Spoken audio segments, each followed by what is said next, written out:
Hey everybody, this is Grace. In this video, I want to talk about a little bit about hypervigilance and being a highly sensitive person. Some also are empaths. They call themselves empaths, and also trust issues.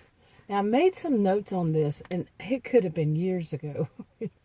And I want to start going through some of these notes and talk about different things that I made these notes over this time. I have stacks of them.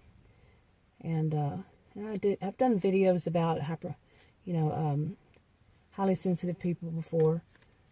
And one of the things in empaths, all of this, one of the things that I remember hearing one time was that, somebody said that all this about being a highly sensitive person is just a bunch of BS, and it really is hypervigilance. And now, I'm not sure where I lie on that, how I think about that. But for me, being highly sensitive is not, of course, it's not just about the senses, actual senses. It's about other things, and I can see that in those. But I have a problem when they try to pile it up, put it all under this one umbrella, all under this one word, when it's something like the actual senses. Now, I smell things before other people do. I hear things from a distance before other people do, and that means before means that they actually eventually hear it or smell it or hear it, whichever is the case. And now, why would having been through some kind of trauma, which is what they say, lead me to where I smell things, I hear things before other people do? I would really love, I'm a social and behavioral scientist myself, but I still don't totally agree with that. And as highly sensitive, I'm also highly sensitive to different kinds of medications, very sensitive to even just the same formula, I guess you'd call it, chemical, in a medication. And then it could be not even the brand, but a generic. From one generic to another generic, I can do me wrong. And I've had the professionals, healthcare professionals and pharmacists say this can happen, and they're well aware of it. And I am one of those that's sensitive to the medication. I can be sensitive to whatever. One of them put like the dye, or the pill. They use the dye, DYE, or what they clean, the pharmaceutical companies clean with, Yeah. Now, why would that make me that sensitive to that? Okay. But I think some people have more of a problem when, people say that they can, they sense things. They figure out what's going on in a situation before other people do. I do that. Okay. But I am a social and behavioral scientist. But even before then, even when I was young, before, my education, before I went to college and university and taught at college and university, when I was a child, I think some more needs to be taken into consideration than just what has been labeled before. I don't know how many years ago, was labeled as such, and that to say that I'm not an all or nothing kind of thinker, all black or white, or it is or it isn't, in every situation, in everything. So, but anyway, let me get to my notes now. Okay, and pardon how I'm doing these videos. I'm so glad that I can actually get outside now after these horrible, horrible winter storms we had. Just ended yesterday. Well, maybe you could say this morning. All of the bad weather. Snow's finally starting to melt today. So, anyway, getting out of the house, sitting in my SUV, outside, the sun's out. Yeah. Loving it. Anyway, to get back to this, let's see what I wrote. Like I said, I don't know when. And I wrote, is it a survival instinct in some of us? Then I wrote discernment. Okay, anyway, move on. Some of my I just write highlights so I don't go into detail in them. So, yeah. Anyway, I'm not sure where I got this, but I wrote, extremely sensitive to your environment or surroundings. And I think it was something that people said, because of some past trauma, that you're not just, highly sensitive. It's hypervigilance, and that's what they said is hypervigilance. It's that you see the hidden dangers, and you're always looking for it. Not really paranoid, but you're just, because of the trauma, like some have said, that you're actually looking for that. You are looking to see if some kind of trouble is coming about. Now, me personally, I would say, survival instinct. If you've been caught unawares before and it could have killed you, the situation, after that you learn. Your brain says, okay, I need to be more aware. But instead, it seems like it's kind of, in a way, like people are trying to blame the victim, or not even, like that, but more of as an excuse it off, or say that you need to stop doing that, you need to get therapy to change that. I'm not going to say if that's good or bad, but, some people may need to because they have become quite paranoid. Okay, and I'm not counseling anybody, I'm not offering anything like that. This is just my opinion, I could be wrong. Read the disclaimer in the description box below this video on YouTube. Disclaimers, plural.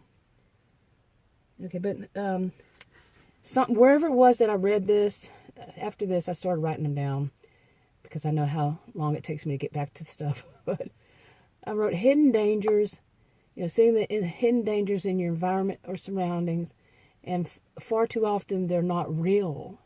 Now that's different when it's not real. But when you are consistently right, and it, what happens after that is, you're right. And I know it makes me think of that, this friend I had years ago, boyfriend actually, many years ago. He would say he liked that from some show or some movie or something that says, just because you're paranoid, that doesn't mean they're not out to get you. But yeah, it was funny. But really, this to me would be a good thing if you are to a point, not when you're to the point of being paranoid, but just be aware, mindfulness, some would say, of what's going on around you. Because I know some people, they're so narcissistic, really, that they're so busy thinking about themselves and what they're going to get next, and how, wonderful a person they are, the whole grandiose thing, working there, the whole, admiring themselves, loving themselves, everything. But they're not aware of what's going on around them. They're just thinking about themselves and what they're doing, and then what they're wanting, whatever they're thinking. So that would be an extreme opposite, okay? But anyway, but if that's constantly wrong, that's, different. Okay, let me read on here. Okay, and I have asked myself this now. Now, if a person, like I said, is going to the end of being paranoid, that's different. But those of us who are just highly sensitive, we pick up on things. Well, we're classified in a way as highly sensitive. Or, how many of us have been told, you're just too sensitive. You think too much. No, it's always TOO something. Quite often, not always, but quite often, you're too this. And that thing that you're too much of could be a good thing. Oh, you're too sensitive. Being sensitive is not a bad thing. They're going to add that TOO to it. You try to make it bad. My thought is, but there are some people who take things to extreme. We know that. But not everybody who's highly sensitive is taking everything to an extreme. Okay, anyway. But I've asked, are we the normal ones? I question this. Are we the normal ones? And the other ones are, like I just had explained, rather just tuned out. We're tuned in, they're tuned out. Because they're tuned out because they're thinking about themselves, or thinking about whatever world they're living on, that glorifies them. Everybody there glorifies them. You know what I'm saying? But anyway, some of this, what I wrote mixed in, was about trust issues. Like I said, trust. And I know trust keeps coming up in my life these days. But that's when, I'm not sure why I mixed them together, but I wrote things like this. Nobody can tell you who to trust or not. Trust your gut, but on what? I didn't mean to rhyme right then, but it did. I think that, some people say this, trust your gut. Well, sometimes your gut can be wrong. The way you interpret what your gut is saying can be wrong. You see? Think about that. Okay. I don't know what I wrote. No superhuman. Well, I did write, on here also from the beginning is, how many of us have done this? We put our trust in somebody, and they really did us wrong, and it kind of made us lose our trust in other people, in them, and then other people. We may have generalized it over to other people, or just anybody. That don't trust so much. But here's the thing: I think in some situations, especially when we're younger, everybody has to learn something the first time. We'll learn what not to do or to do. But we may have done this thing of, like, the person we trust, is that we put them on a pedestal. Instead of thinking, okay, they're human just like we are, and they might do something wrong, not on purpose. I'm not talking about people who do things on purpose, but they just do something wrong, and because we put them so high on a pedestal, my thought has always been that when you do that, they're going to fall off, and they're going to land on you, and it's going to hurt. Okay, when you put people on a pedestal. We really shouldn't do that. Like I said, I'm not giving anybody advice or anything. It's my view. But to do that, I just think it's better to not do that. To really realize nobody is perfect. It's like, you hear these days, a lot of people are saying, somebody on the news or whatever. They're saying, this person did this one thing wrong. Then one thing's blown out of proportion, that's a whole different story. But nobody's perfect. People will make mistakes, but if it's repeatedly, that's a different story. Okay, if they build you up on that they're so this and that, and then they wind up doing the flip thing, narcissistic thing, some would say, and they flip. Okay, the real mask, the masks slip. Try saying that. And their real personalities start shining through.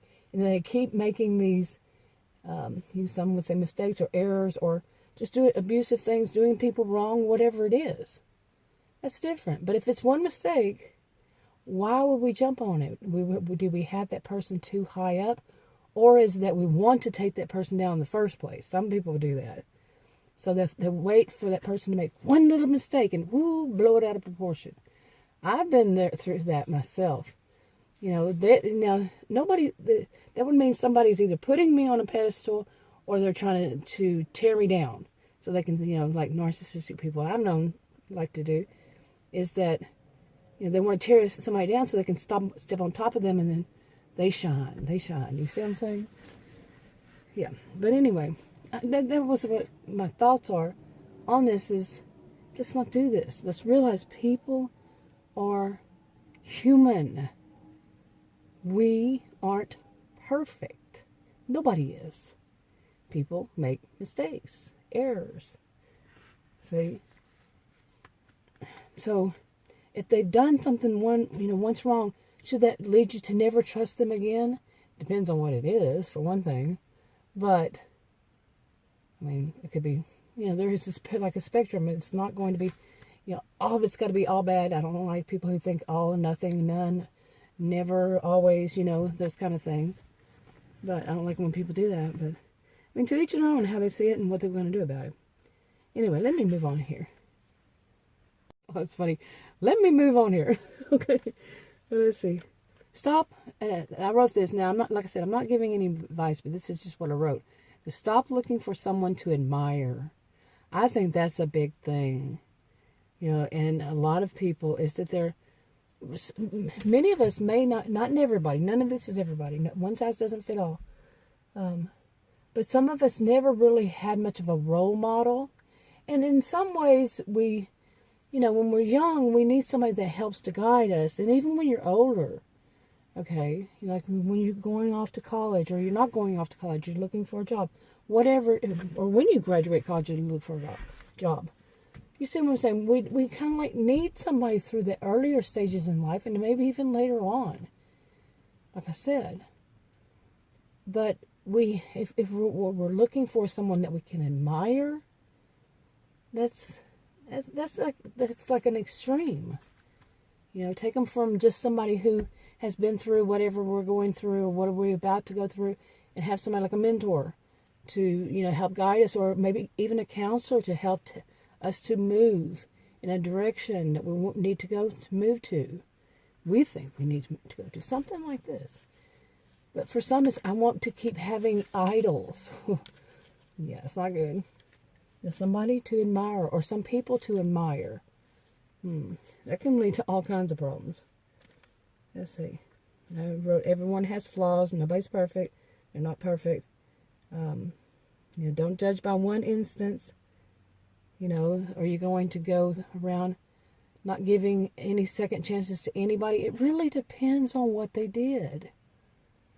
You know, I mean, some people can make just a simple mistake, or we're going to judge them by that simple mistake and not ever let them have a second chance, or not just see that they're not perfect. You know, just like we're not perfect. Okay, let's see, what else? Let's see.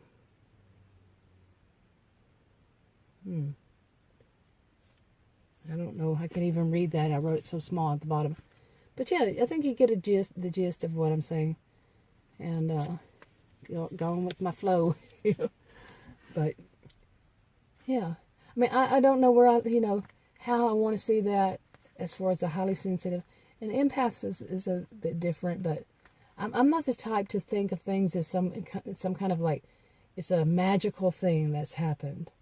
It's and I don't really think of it as something that we should feel special about, because really they're different types, and I think that it was like 25%. I could be wrong. Don't quote me on that. Of us, humans are this way. I think it's just differences, and it could be that we are more in tune because of trauma, past trauma, or maybe even current trauma, and other people haven't been through it. So many different things that it could be. But I don't want to say it's just one thing, like hypervigilance, But that's just my opinion. Anyway, I'm going to wrap this one up, and I'll maybe do more. I don't know what I have in this stack I'm going to get through. But this is my opinion on this, and I'll talk to you on another video. Bye.